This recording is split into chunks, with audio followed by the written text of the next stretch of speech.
judges ruled that there was a famine in the land, and a certain man of Bethlehem, Judah, went to sojourn in the country of Moab, he and his wife and his 2 sons.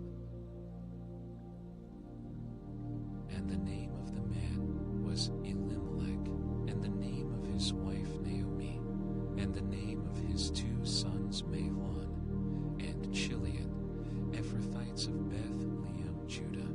And they came into the country of Moab and continued there.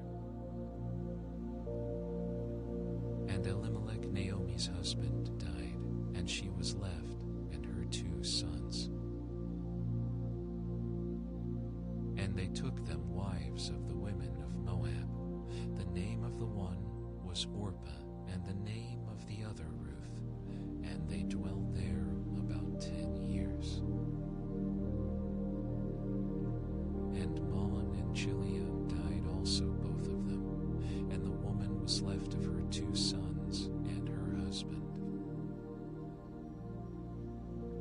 Then she arose with her daughters-in-law, that she might return from the country of Moab, for she had heard in the country of Moab how that the Lord had visited his people in giving them bread. Wherefore she went forth out of the place where she was, and her 2 daughters-in-law with her, and they went on the way to return unto the land of Judah. And Naomi said unto her 2 daughters-in-law, Go, return each to her mother's house. The Lord deal kindly with you, as he have dealt with the dead and with me. The Lord grant you that ye may find rest, each of you in the house of her husband. Then she kissed them, and they lifted up their voice and wept. And they said unto her, Surely we will return with thee unto thy people. And Naomi said, Turn again, my daughters. Why will ye go with me? Are there yet any more sons in my womb, that they may be your husbands? Turn again, my daughters. Go your way, for I am too old to have an husband. If I should say, I have hope, if I should have an husband also tonight, and should also bear sons, would ye tarry for them till they were grown? Would ye stay for them from having husbands? Nay, my daughters, for it grieveth me much for your sakes, that the hand of the Lord is gone out against me. And they lifted up their voice and wept again. And Orpah kissed her mother-in-law, but Ruth clave unto her. And she said, Behold, thy sister-in-law is gone back unto her people and unto her gods. Return thou after thy sister-in-law. And Ruth said, Entreat me not to leave thee, or to return from following after thee. For whither thou goest, I will goest. I will go, and where thou lodgest, I will lodge thy people and thy God. Where thou diest, will I die, and there will I be buried. The Lord do so to me, and more also, if aught but death part thee and me. When she saw that she was steadfastly minded to go with her, then she left speaking unto her. So they two went until they came to Bethlehem. And it came to pass, when they were come to Bethlehem, that all the city was moved about them. And they said, Is this Naomi? And she said unto them, Call me not Naomi, call me Mara, for the Almighty hath dealt very bitterly with me. I went out full, and the Lord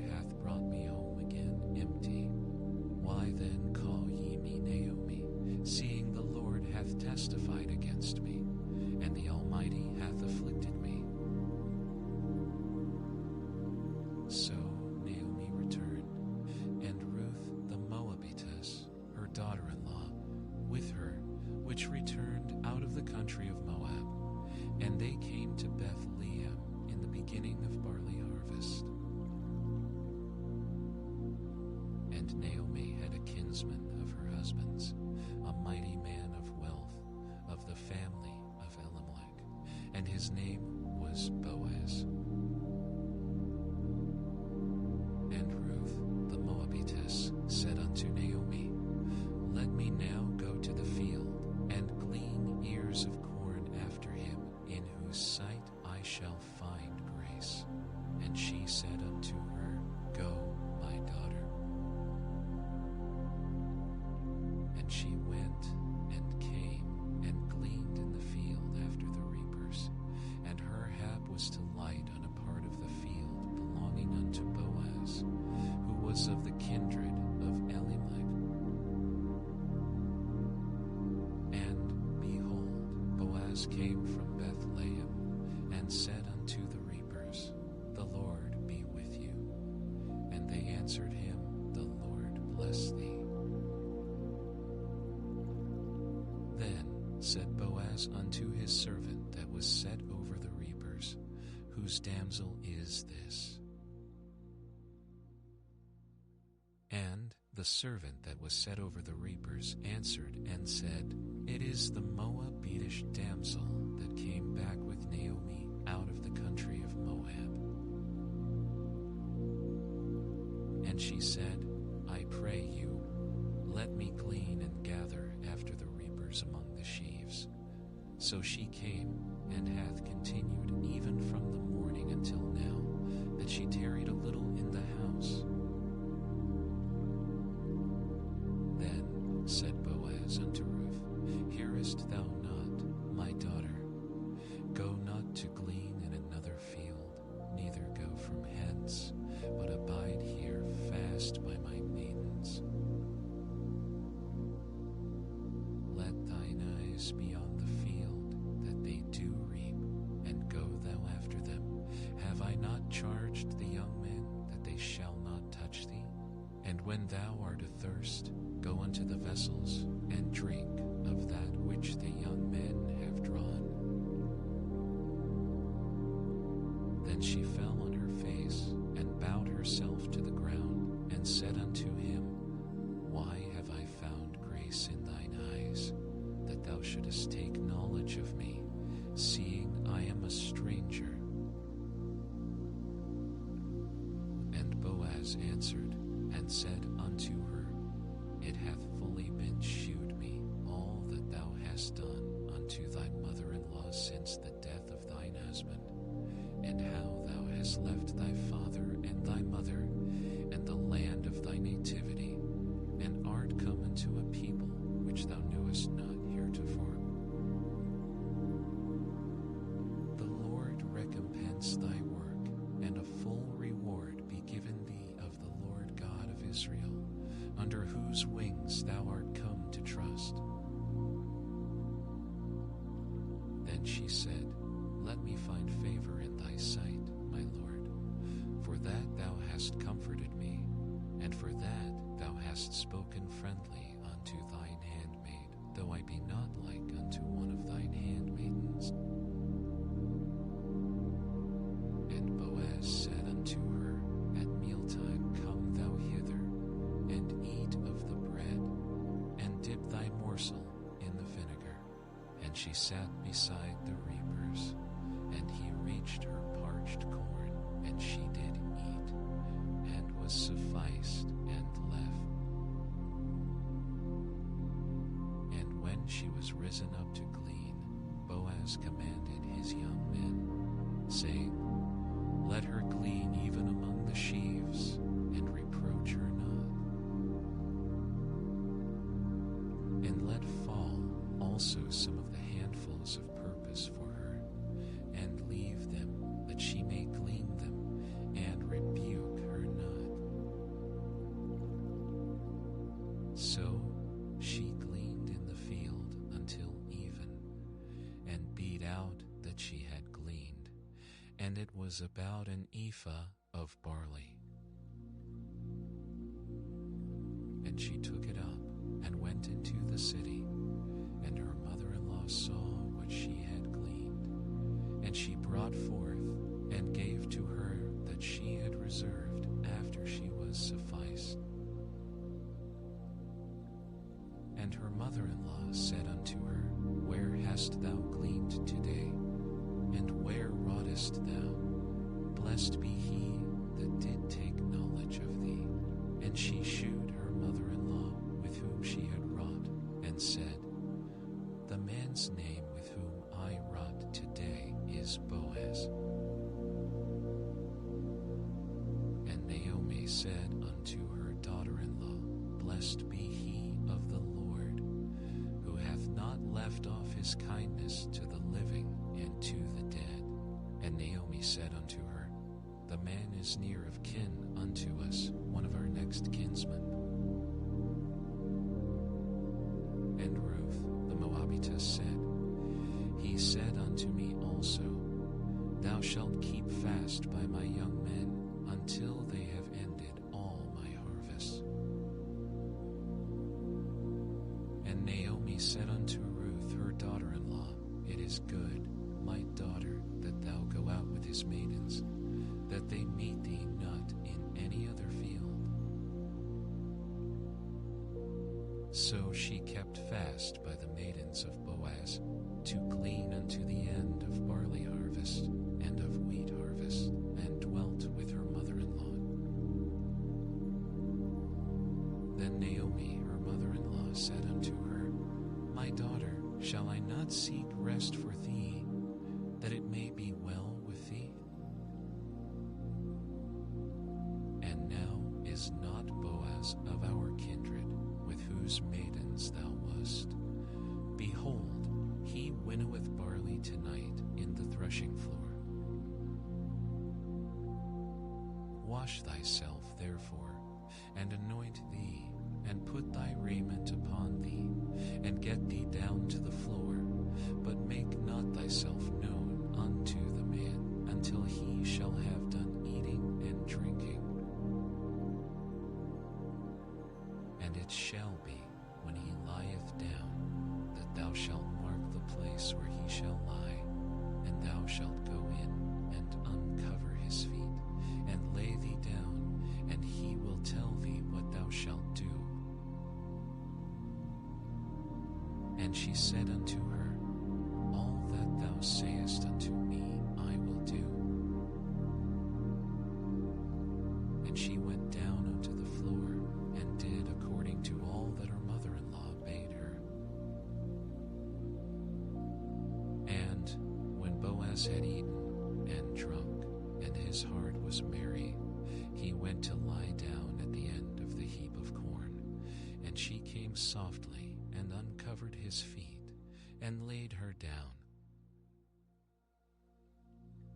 And it came to pass at midnight, that the man was afraid, and turned himself, and, behold, a woman lay at his feet. And he said, Who art thou? And she answered, I am Ruth thine handmaid. Spread therefore thy skirt over thine handmaid, for thou art a near kinsman. And he said, Blessed be thou of the Lord, my daughter, for thou hast shewed more kindness in the latter end than at the beginning, inasmuch as thou followedst not young men, whether poor or rich. And now, my daughter, fear not, I will do to thee all that thou requirest. For all the city of my people doth know that thou art a virtuous woman. And now it is true that I am thy near kinsman. Howbeit there is a kinsman nearer than I. Tarry this night, and it shall be in the morning, that if he will perform unto thee the part of a kinsman, well, let him do the kinsman's part. But if he will not do the part of a kinsman to thee, then will I do the part of a kinsman to thee. As the Lord liveth, lie down until the morning. And she lay at his feet until the morning. And she rose up before one could know another. And he said, "Let it not be known that a woman came into the floor." Also he said, "Bring the veil that thou hast upon thee, and hold it." And when she held it, he measured 6 measures of barley and laid it on her. And she went into the city. And when she came to her mother-in-law, she said, "Who art thou, my daughter?" And she told her all that the man had done to her. And she said, "These 6 measures of barley gave he me, for he said to me, Go not empty unto thy mother-in-law." Then said she, "Sit still, my daughter, until thou know how the matter will fall. For the man will not be in rest until he have finished the thing this day." Then went Boaz up to the gate, and sat him down there. And behold, the kinsman of whom Boaz spake came by, unto whom he said, "Ho, such a one, turn aside, sit down here." And he turned aside and sat down. And he took 10 men of the elders of the city, and said, "Sit ye down here." And they sat down. And he said unto the kinsman, "Naomi, that is come again out of the country of Moab, selleth a parcel of land, which was our brother Elimelech's. And I thought to advertise thee, saying, Buy it before the inhabitants, and before the elders of my people. If thou wilt redeem it, redeem it. But if thou wilt not redeem it, then tell me, that I may know. For there is none to redeem it beside thee, and I am after thee." And he said, "I will redeem it." Then said Boaz, "What day thou buyest the field of the hand of Naomi, thou must buy it also of Ruth the Moabitess, the wife of the dead, to raise up the name of the dead upon his inheritance." And the kinsman said, "I cannot redeem it for myself, lest I march mine own inheritance. Redeem thou my right to thyself, for I cannot redeem it." Now this was the manner in former time in Israel concerning redeeming and concerning changing. For to confirm all things, a man plucked off his shoe and gave it to his neighbor, and this was a testimony in Israel. Therefore the kinsman said unto Boaz, "Buy it for thee." So he drew off his shoe. And Boaz said unto the elders and unto all the people, "Ye are witnesses this day that I have bought all that was Elimelech's, and all that was Chilion's and Mahalan's of the hand of Naomi. Moreover, Ruth the Moabitess, the wife of Mahlon, have I purchased to be my wife, to raise up the name of the dead upon his inheritance, that the name of the dead be not cut off from among his brethren, and from the gate of his place. Ye are witnesses this day." And all the people that were in the gate and the elders said, "We are witnesses. The Lord make the woman that is come into thine house like Rachel and like Leah, which two did build the house of Israel, and do thou worthily in Ephratah, and be famous in Bethlehem. And let thy house be like the house of Pharez, whom Tamar bare unto Judah, of the seed which the Lord shall give thee of this young woman." So Boaz took Ruth, was his wife. And when he went in unto her, the Lord gave her conception, and she bare a son. And the women said unto Naomi, Blessed be the Lord, which hath not left thee this day without a kinsman, that his name may be famous in Israel. And he shall be unto thee a restorer of thy life, and a nourisher of thine old age, for thy daughter-in-law, which loveth thee, which is better to thee than 7 sons, hath borne him. And Naomi took the child, and laid it in her bosom, and became nurse unto it. And the women her neighbors gave it a name, saying, There is a son born to Naomi, and they called his name Obed. He is the father of Jesse, the father of David. Now these are the generations of Pharez. Pharez begat Hezron, and Hezron begat Ram, and Ram begat Amminadab, and Amminadab begat Nahshon, and Nahshon begat Salmon, and Salmon begat Boaz, and Boaz begat Obed, and Obed begat Jesse, and Jesse